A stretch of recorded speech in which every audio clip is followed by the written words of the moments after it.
BJJ belt's ranking is there for a reason, to separate the best from the rest.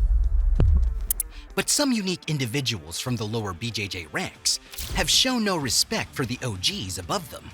My goodness. It's another one that's going to make it 9-0.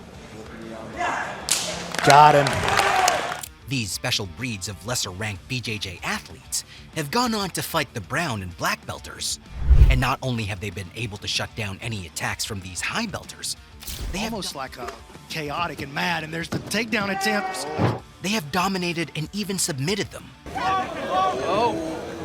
Why is that so? And that looked like a tap. How can a lower belt take a high belt to school on the mat? Before I tell you the 3 reasons why, let me show you 6 of these unique sets of individuals.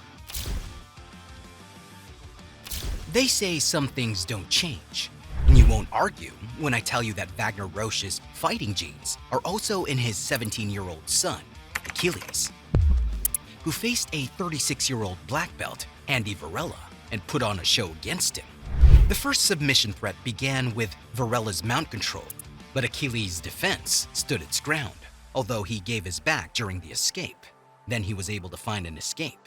Due to passivity, Varela had a point deducted. Varela just got a point taken away from him for passivity, so he will be down.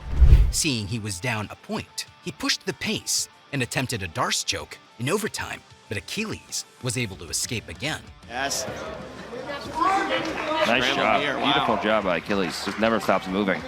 At the end, Achilles' insurmountable defense, A couple of times, or that first hook position a couple of times. well against a 10th planet jiu-jitsu fighter in his prime, and he could not score a point against him. The BJJ heavyweight division has never come across a 22-year-old purple belt phenom who is as strong and technical as Dan Manisu. To have a spot in the ADCC 2024, Big Dan had to take on black belt vet Damon Ramos, and he did so convincingly. Although Damon initiated a quick takedown in the first minute, Damon Ramos immediately takes the match to the ground, not 30 seconds into the match.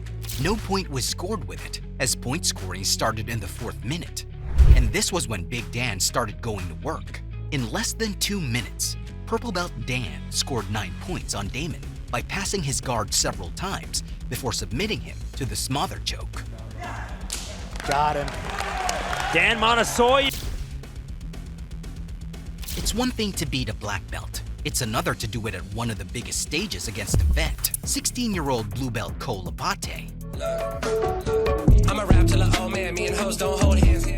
Went to war against 3 times EBI champion and then #1 ranked lightweight no-gi grappler in the world, Gio Martinez. Unfazed by Gio Martinez's accolades, Cole put him in dangerous positions. First, he had him in a tight heel hook, and Gio had to defend his legs. Then, in the 9th minute, Gio had to defend his neck, and close to the end of the fight, his arm also needed rescuing. Martinez is a -400 favorite, and that's because of his experience and his credentials, and you should not write him off. You know, as hungry as Cole Abate is, as dangerous as he is. No stone was left unturned as the final bell rang. One last heel hook attempt, 2 last heel hook attempts for Cole Abate, who I feel 100% earns the win. Cole put on a dominating display that judges gave him a unanimous decision. When it comes to hype, no one is worth the hype more than the new wave sensation, Helena Cravar. As just a blue belt, the John Danaher prodigy is used to defeating ladies higher than her weight class and belt. One of her most impressive wins against a black belt this year was when she debuted in the Karate Combat Submission Series against Caitlin Murdoch. The fight started like 90% of Helena's fight starts, pulling guard. Luring Caitlin into her guard and attacking from the bottom was Helena's plan, and it worked perfectly. Then, finally, using the rubber guard, Helena was able to secure a dead orchard position. This is a triangle where both hands of the opponent are inside the triangle. Caitlin tried defending, but Helena's skill was too good, and she was able to secure an armbar from the dead orchard position. Submission by armbar from Dead Orchard. Helena Cravar gets the first win. The now 3 times IBJJF champion and reigning Who's Number 1 champion, Mika Galvão, has been a menace since his young age. At only 13 years of age and still a green belt, the gifted grappler decimated a brown belt, Ray Majikane, in quick fashion. Michael pulled guard through the collar grip and the action began. Right away, he pulls guard with a collar grip. In a twinkle of an eye, as Ray Majika tried to pass Mika's guard, he secured an arm lock, and it was game over. Mikael! Our 13-year-old prodigy over Ray Mujica Jr.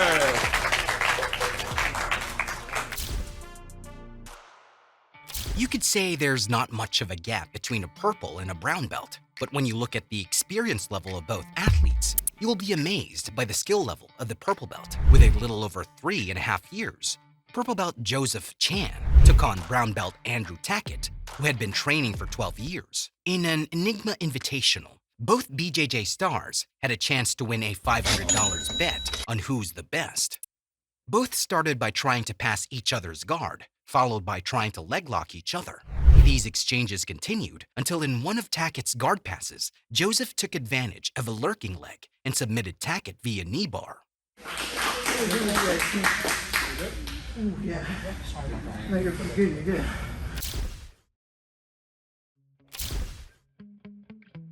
Only a few special lower belts can defend, defeat, or even submit a higher belt, and this is because they have something that others don't. You see, the belt is a facade when it comes to young and fast-rising BJJ athletes. Take, for example, Mika Galvão, who has been doing jiu-jitsu since he was 3 years old. When he faced a brown belt at the age of 13, he already had 10 years of experience, equivalent to or more than the brown belt had. So you see, starting early in BJJ is one of the arsenals these new BJJ generations have over the older generation.